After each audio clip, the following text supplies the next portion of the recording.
벌써 6월 달이 됐습니다. 그래서 6월 첫 주, 6월 6일 주일 예배 드리겠습니다.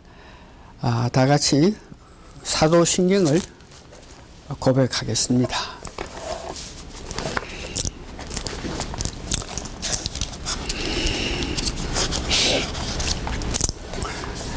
전능하사 천지를 만드신 하나님 아버지를 내가 믿사오며 그 외아들 우리 주 예수 그리스도 믿사오니 이는 성령으로 잉태하사 동정녀 마리아께 나시고 본디오 빌라도에게 고난을 받아사 십자가에 못 박혀 죽으시고 장사한 사흘 만에 죽은 자 가운데서 다시 살아났으며 하늘에 올사 전능하신 하나님 우편에 앉아 계시다가 저희로서 산자와 죽은 자를 심판하려 오시리라.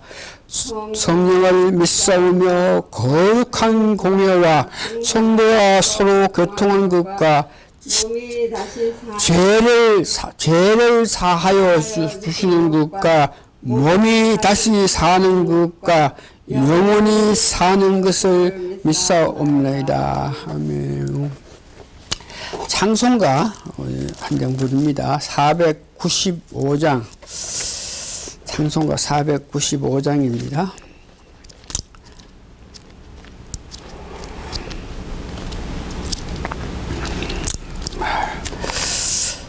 내 은총이 내 영혼이 은총 입어 495장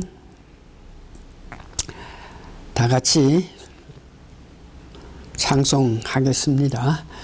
내 영혼이 은총 입어 중한 죄짐 벗고 보니 슬픔 모는 이 세상도 천국으로 하루나 할렐루야 찬양하세 내 모든 죄 사함 받고 주 예수와 동행하니 그 어린아 하늘나라 주의 얼굴 뵙기 전에 멀리 보던 하늘나라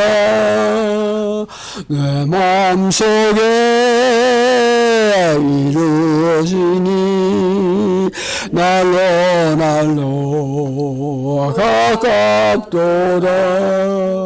할렐루야 찬양하세 내 모든 죄 사함 받고 주 예수와 동행하니 그 어디나 하늘나라 높은 산이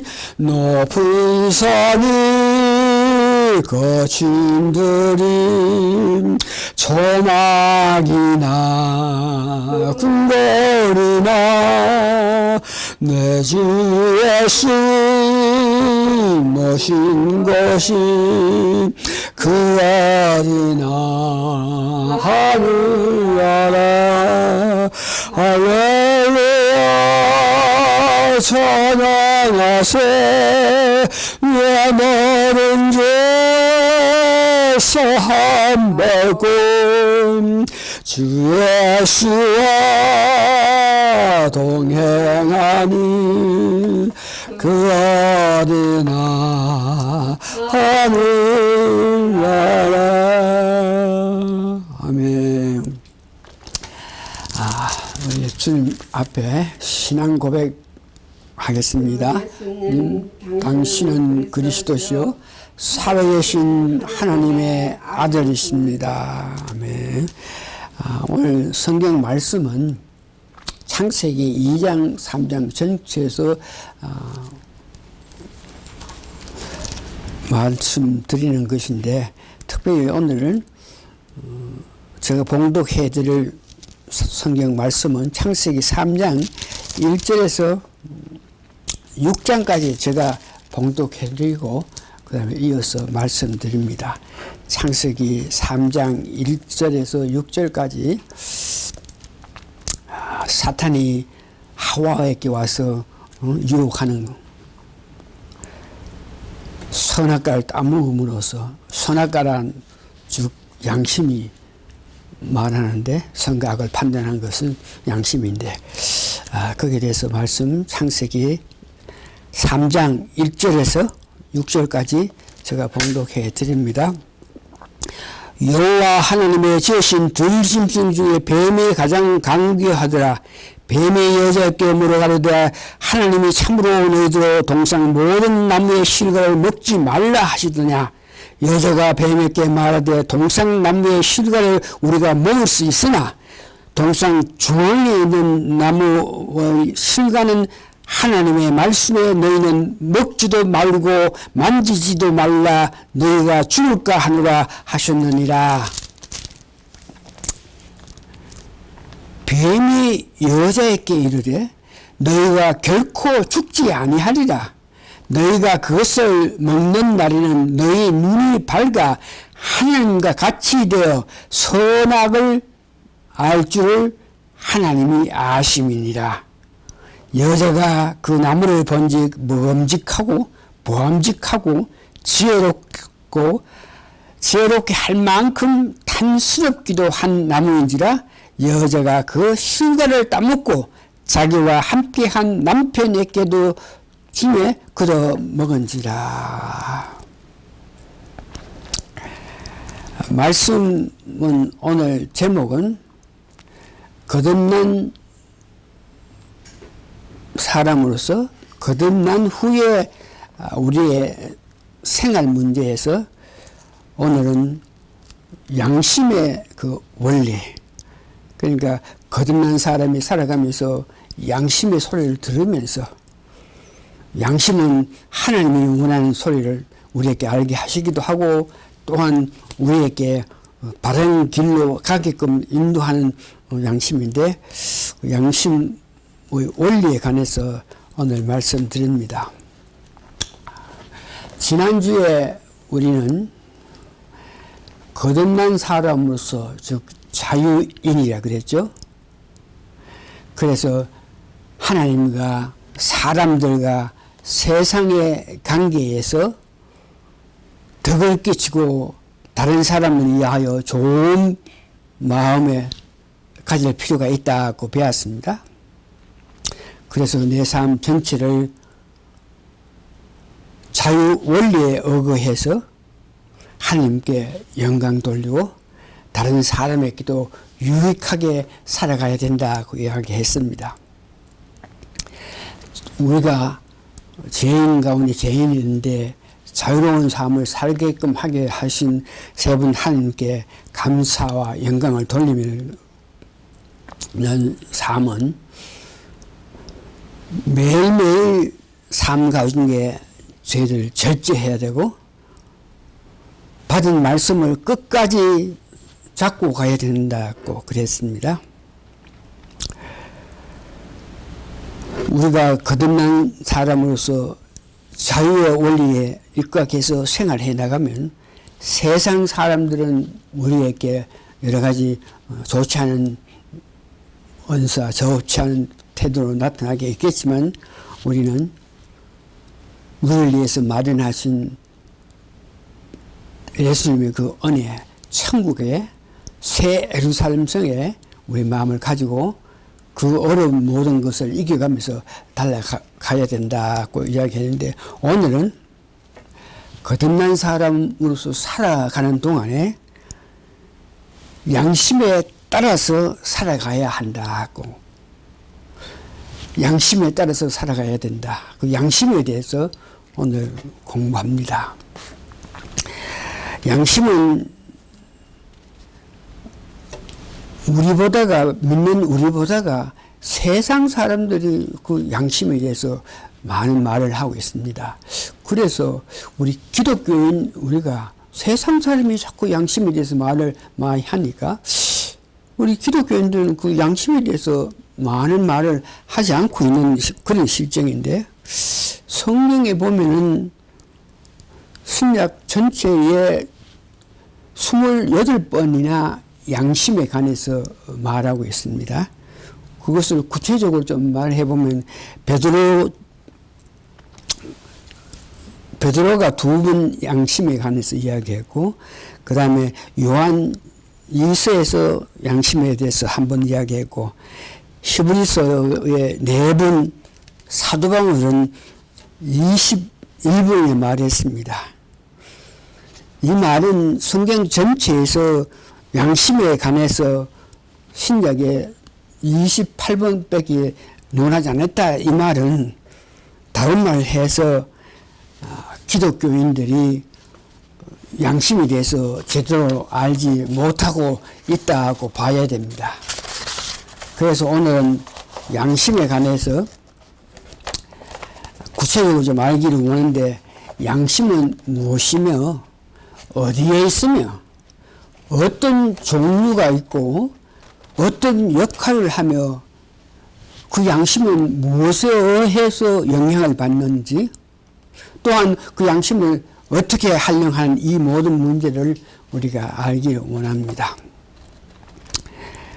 세상 사람들이 말하는 양심을 우선 말하고 성경에서 말씀하는 양심에 대해서 알기를 원하는데, 세상 사람들은 양심 이 문제에 따라서 양심은 자기 행위를 보면서 옳고 그름을 아는 역할을 한다 그럽니다. 그 양심은 바른 말과 행동을 하려는 마음을 가지고 세상 사람이 양심이라고 그럽니다. 그래서 세상 사람들이 우리가 신문이든지 방송이든지 책자로 보면 양심에 대한 말을 많이 했는데, 그 중에 특별히 양심 선언한다고, 내가 양심에 어겨서 내가 이 문제에 대해서 말한다. 주로 권력기관들이, 권력을 가진 자들이 자기에게 감추어진 어떤 비리를 말할 때에 양심선언을 한다 그 이야기하죠. 양심의 가책을 받지 않는다. 양심의 가책. 내가 양심적으로 산다. 말과 행동이 도덕적이며 윤리적으로 산다. 양심범, 사상이나 자기의 신념 관계를 말하는 것입니다. 그러나 세상 사람들이 말하는 양심은 이 순수한 양심에 관해서 전혀 아는 지식이 없기 때문에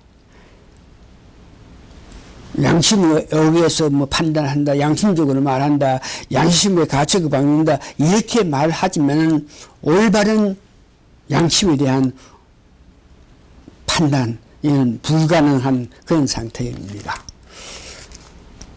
오늘 두 번째 크게 성경 말씀에는 양심이란 헬라어로 보면은 수네이데시스라 하는데, 그 뜻은 같은 지식, 같이 안다, 같이 본다. 그러니까 같이 보고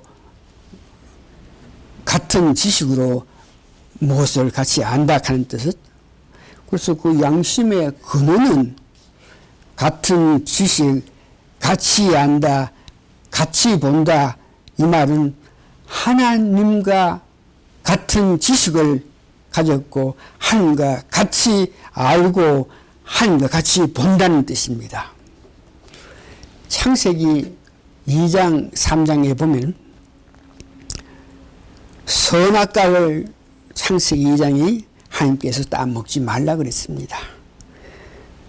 그런데 창세기 3장에 보면은 사탄의 유혹으로 말미암아 하와가 먼저 선악과를 따먹고 그것을 아담에게 줘가지고 선악과를 사탄의 유혹에 따먹게 되고, 그래서 따먹었기 때문에 우리 마음에 선과 악을 판단하는 것을 가지고 있는데, 그 선과 악을 가진 것은 따먹은 하와와 아담, 그 이후 온 인류가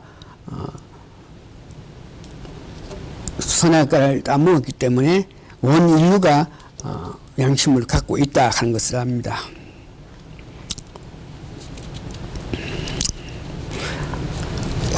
그 양심의 역할은 내가 죄를 지을 때에 성령님과 더불어서 양심이 내가 죄 지은 것을 안다 그럽니다. 요한복음 8장 9절에 내가 죄를 지었는지 안 지었는지 양심이 아는데 내가 어떤 죄를 지었을 때 양심이 알게 해준다는 것입니다. 이 양심이 사도행전 23장 1절에 보면 우리들의 행동에 따라서 평가를 해준다고. 그래서 범사에 사도 바울은 양심에 따라 하나님을 섬겼다. 이 양심은 다른 사람의 행동을 보면서 평가할 수 있습니다. 이 양심이 우리로 하여금 선과 악을 바로 판단해서 하나님께로 향하게끔 양심이 역사한다. 베드로전서 3장 21절에 선한 양심이 하나님께 향하게, 그러니까 선한 양심을 가졌을 때에 그 양심이 우리로 하여금 하나님께 향하게 하고, 하나님께서 우리에게 원하는 말씀을 그 양심이 알게도 한다는 것입니다. 양심의 종류를 보면 여러 가지가 있는데, 선한 양심, 착한 양심, 깨끗한 양심, 청결한 양심, 이런 건 예수님을 들어서 선한, 착한, 깨끗한, 청결한 양심을 가졌다 그러고, 거듭난 우리도 예수님 은혜로 말미암아 선하고 착하고 청결한 음식을 가질 수 있습니다. 디모데전서 1장 5절에 보니까 청결한 마음과 선한 양심은 믿음으로 사랑으로 가질 수 있다고 했습니다. 히브리서 9장 14절에 보니까 거듭난 자는 예수님 은혜로 말미암아 우리에게 깨끗한 양심을 가지고 살 수 있다는 것을 이야기합니다. 이 말은 예수님의 피공로로 말미암아 우리 양심이 선하고 깨끗하게 되었다는 것입니다. 양심의 종류 가운데 특별히 악한 양심, 하나님과 같은 지식이 아니고 나 자신 사탄의 역사함에 따라서 악하고 선과 악을 판단하지 않고 악한 것에 대한 생각을 하게 한다. 히브리서 10장 22절을 보니까 성령님 역사로 말미암아 우리 양심이 온전하게 된다는 것을 말합니다. 더러운 양심 혹은 하인 맞은 양심이 성경 말씀에 나오는데, 이 더러운 양심 이런 것은 거듭난 후에 우리 죄를 계속 지을 때 그것을 보고 구원하고는 관계없지만 양심이 더러웠다. 그러니까 양심이 더럽다 하는 것은 바르게 판단하고 바르게 하나님 뜻을 알지 못한다는 것을 이야기하죠. 고린도 전서 8장 7절에 어떤 이들은 지금까지 우상에 대한 습관이 있어 우리의 제물로 알고 먹는 거로 우상의 제물로 알고 먹는다. 그들의 양심이 약해지고 더러워졌다. 디모데 전서 4장 1절에 2절에 보니까 거듭난 후에도 살아가면서 계속적으로 죄를 짓고 있는 그런 사람을 보니까 양심이 하인 맞았다 그럽니다.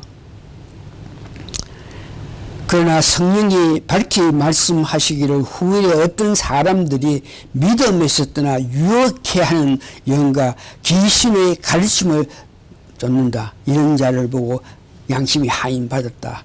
그러고 나서 새로운 사람이지만 살아가면서 어두운 세상 속에 살아가면서 여러 가지 죄를 지을 때 이것을 회개하지 않고 깨끗하지 하지 않고 했을 때 양심이 하인받아서 자기 양심이 하인받아서 외식하고 거짓말을 한다 그랬습니다. 특별히 이 양심에 대해서 계속적으로 논하는 자는 바울이 자기가 기록한 성경에서 21가지 정도를 고백하면서 내가 양심에 의해서 성령님과 양심에 의해서 내가 고백한다. 양심에 대해서 이렇게 말을 많이 하는 거 보면 양심이 깨끗하게 되고 양심이 거룩해지고 어려운 사람이 됐을 때에 그가 살아가는 모습과 양심이 깨끗하지 않았을 때에 예수 믿는 자를 핍박했던 그의 삶은 전혀 다른 모습의 삶을 봅니다. 좀 더 이제 구체적으로 양심의 그 이치, 우리 마음에 있다 그러죠. 선악과를 따먹었으니까 그것이 선과 악을 아는 것인데 그 양심, 우리 마음에 있다는 것을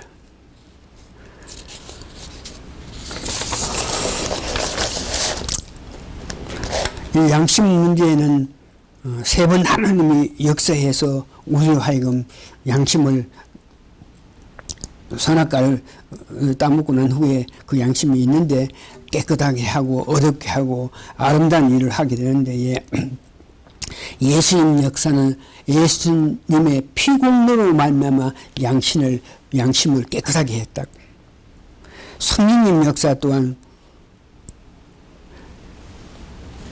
성령님의 역사로 말미암아 우리 안에 있는 양심을 하나님께 향하게끔 하는 것은 성령님이 하시는 것이다. 이 모든 것은 하나님께서 계획하신 문제인데 로마서 9장 1절 내가 그리스도 안에 참말을 하고 거짓말을 아니하노라. 나에게 큰 근심이 있는 것과 마음에 그치지 않는 고통이 있는 것은 내 양심이 성령 안에서 나와 더불어 증언하느라.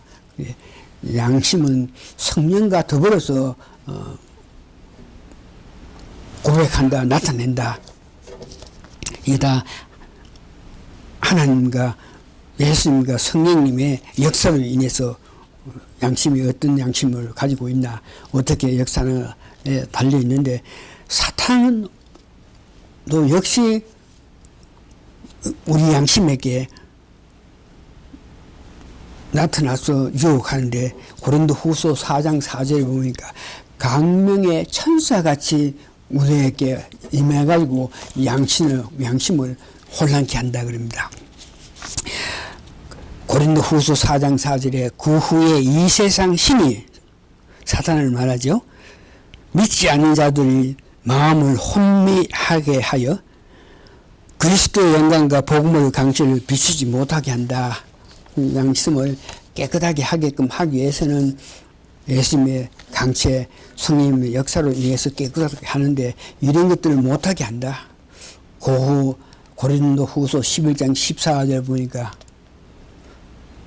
사탄도 강명의 천사처럼 나타나서 우리를 유혹하는 그런 모습을 봅니다. 이제 양심에 대해서 이제 좀 더 정리해 보면, 양심은 우리 마음에 있다 그랬죠. 거듭난 사람이 우리 마음에 있는데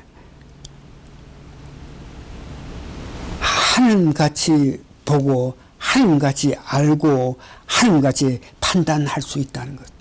우리 양심이 깨끗하고 올바르면 하나님같이 알고 하나님같이 보고 하나님같이 깨달을 수 있다는 것입니다. 이와 같이 선한 양심을 가질 때 가능한 것인데, 이는 주 예수 그리스도의 은혜로, 피 흘림으로 우리가 거듭나서 우리 안에 양심이 깨끗해졌다는 것을 이야기합니다. 거듭난 후에도 살아가면서 말씀과 성령과 양심에 따라서 우리가 계속적으로 생활해 나가야 될 것입니다. 성결한 양심이란 순수한 양심을 가지면 우리에게 하나님께서 뜻하신 바를 이 양심이 알게 해주신답니다. 양심의 소리를 들을 때에 하나님께서 무엇을 원하시고 하나님께서 무엇을 기뻐하는 것을 알게 된다. 이런 모든 일은 성령님과 성령님의 소리를 통해서 성령님을 통해서 양심과 같이 하나님 뜻을 알고 우리가 잘못했을 때 양심은 성령과 더불어 같이 해서 우리를 판단해주고 비판해주고 우리 갈 길을 알게 하신. 다시 한번 순수한 양심, 착한 양심, 청결한 양심은 성령님 은혜를 통해서 우리가 순수한 양심, 청결한 양심, 순한 양심을 가질 수 있는데 그런 양심을 가지면은 우리가 수시로 하나님이 우리에게 말씀하시는 것을 듣게 하시고 또한 양심이 우리로 하여금 내 행동을 보면서 내 태도를 보면서 우리에게 어떤 말을 하게 됩니다. 다른 말을 해서 양심 문제에서는 우리가 양심의 소리를 듣고 양심이 원하는 대로 우리가 살아가고 성령님과 양심은 같은 방향으로 우리를 인도하는데 그 양심과 성령님은 우리를 하여금 하나님께 가까이 가고 하나님을 향한 삶을 살게끔 인도하시니까 우리 삶 과정에서 수시로 양심의 소리를 듣기 위해서 마음을 쓰면 우리가 하는 일에 양심이 우리에게 이야기해 주시고 우리가 가고자 하고 해야 될 일을 가르쳤을 때에 양심이 하나님께서는 그 일에 대해서 어떻게 생각하시는 것을 우리에게 알게 하시는, 다른 말에서 양심의 소리를 늘 들으면서 우리의 매일매일 생활하시는 여러분 되시기를 예수님 이름으로 축원합니다. 다 같이 기도하시겠습니다. 우리에게 자유하게 하시고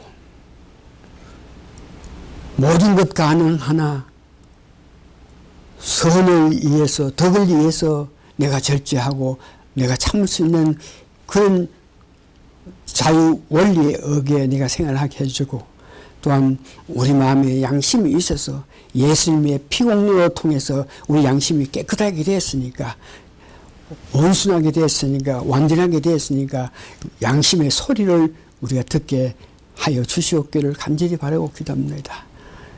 양심은 하나님께서 우리에게 향한 하나님이 원하시는 것을 알게끔도 한다고 했습니다. 양심이 하나님 뜻을 알아서 우리에게 말씀 전하게 도와주시고 양심은 내 가는 길 오는 길 내 한 모든 것에 대해서 우리에게 판단한다고 그랬으니까 여러 가지 일 가운데서 특별히 우리가 양심의 소리를 들으면서 남은 여생 살아갈 수 있게끔 양심의 소리에 관심을 가지고 간절히 듣기를 원하는 마음을 가지면서 사는 우리 모두가 되게 도와주시옵기를 예수님 거룩한 이름 받들어 감사 기도합니다. 아멘. 예배 마칩니다.